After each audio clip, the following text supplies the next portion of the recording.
जब बेटा अपने बाप की चिता को अग्नि देता है, उस दर्द को शब्दों में नहीं आंसुओं में समझा जाता है।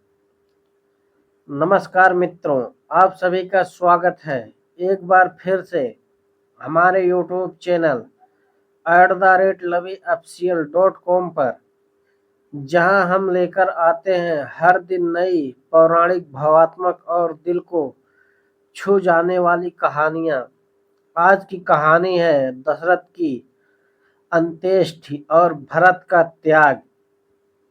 एक ऐसी कहानी जो आपको अंदर तक हिला देगी। सुबह का समय था। अयोध्या का माहौल बिल्कुल शांत पड़ा था। हर तरफ सन्नाटा, पर चेहरे पर दर्द।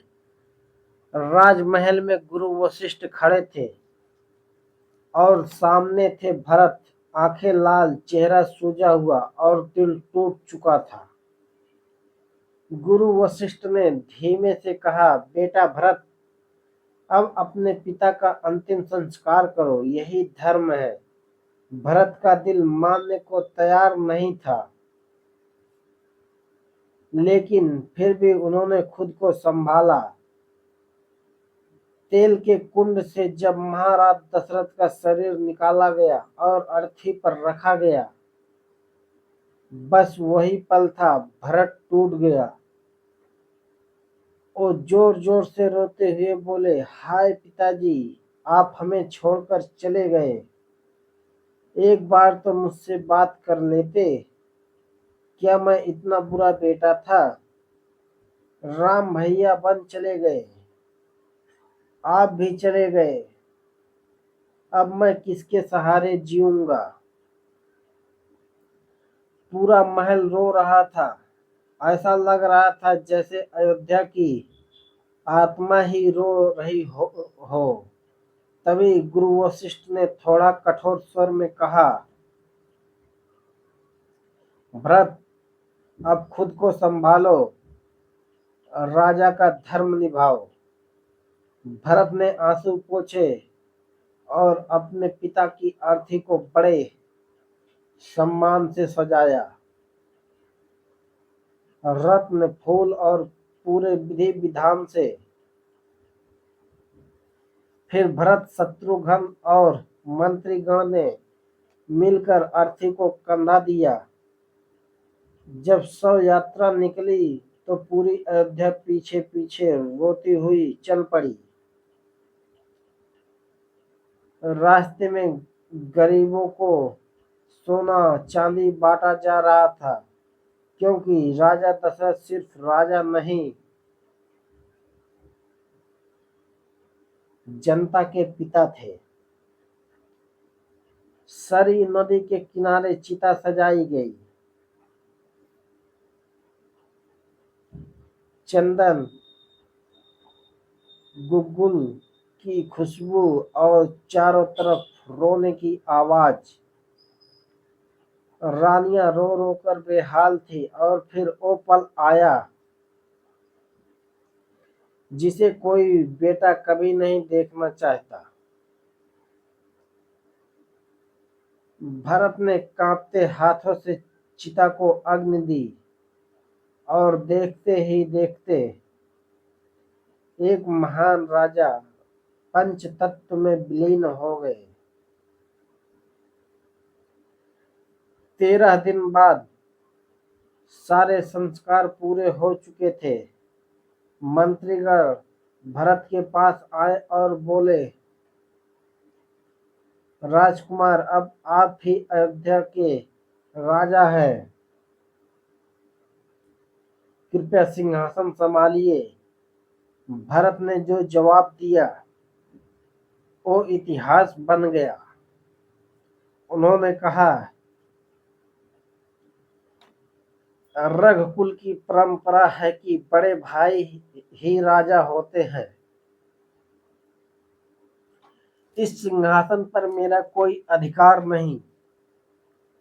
यह सिर्फ राम भैया का है। मैं बन जाऊंगा, उन्हें वापस लाऊंगा, और अगर जरूरत पड़ी तो उनकी जगह मैं वन में रहूंगा। ये सुनकर पूरा दरबार दंग रह गया।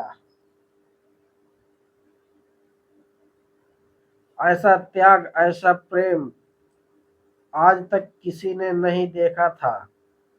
भरत, शत्रुघ्न, तीनों माताएं और पूरी सेना लेकर वन की ओर निकल पड़े। लोग जय जयकार कर रहे थे, राम भरत की जय।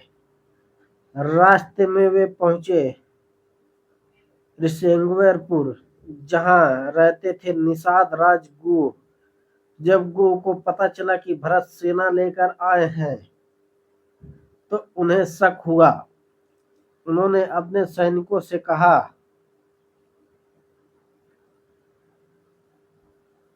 अगर भरत राम को नुकसान पहुंचाने आया है तो उसे यहीं रोक देना।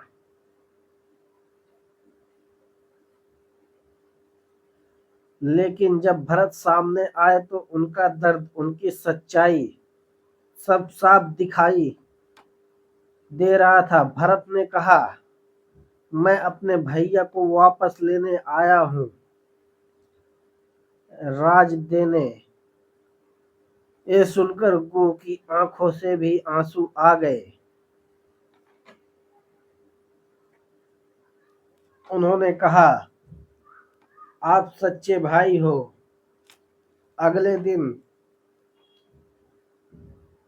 सैकड़ों नावों से गंगा पार की गई और फिर सब पहुंचे ऋषि भरद्वाज के आश्रम। भरत ने हाथ जोड़कर कहा, मैं राम का सेवक हूँ, उन्हें वापस लाने आया हूँ।